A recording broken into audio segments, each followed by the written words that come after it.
But of course, when I ask you what is shaping you, I'm not asking giving shape to your figure. You knew that, right?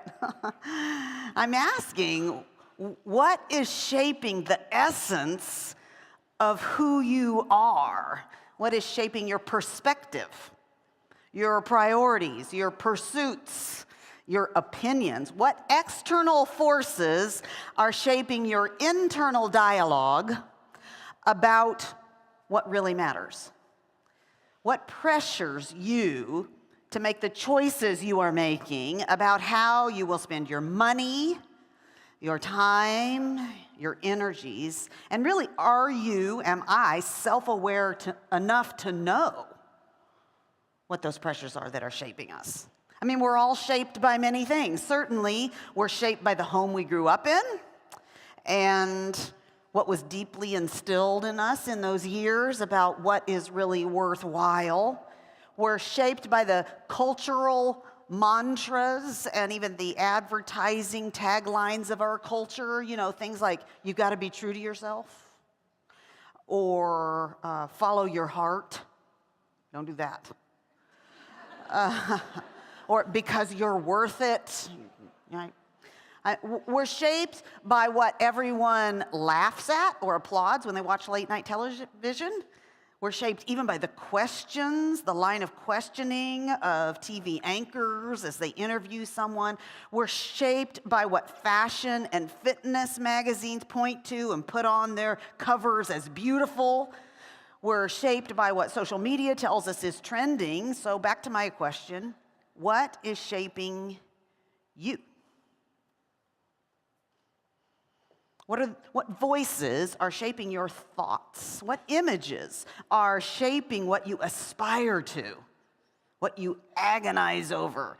And if you continue to allow those voices to define your opinions and convictions and shape your perspective and your pursuits, who are you going to be now and increasingly over the years to come? You know, I think really many of us, most Christians, really give this very little thought. We can tend to just kind of go with the flow and never really scrutinize what's shaping our thinking or our desires. But Paul's letter to the believers in Rome challenges them, and it challenges us to do just that. Paul has taken us to the heights to survey the depths of the riches of the wisdom and knowledge of God.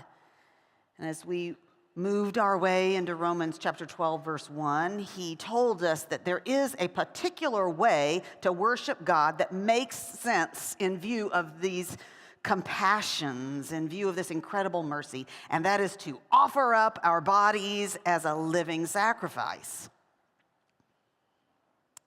But how are we going to know what that should look like?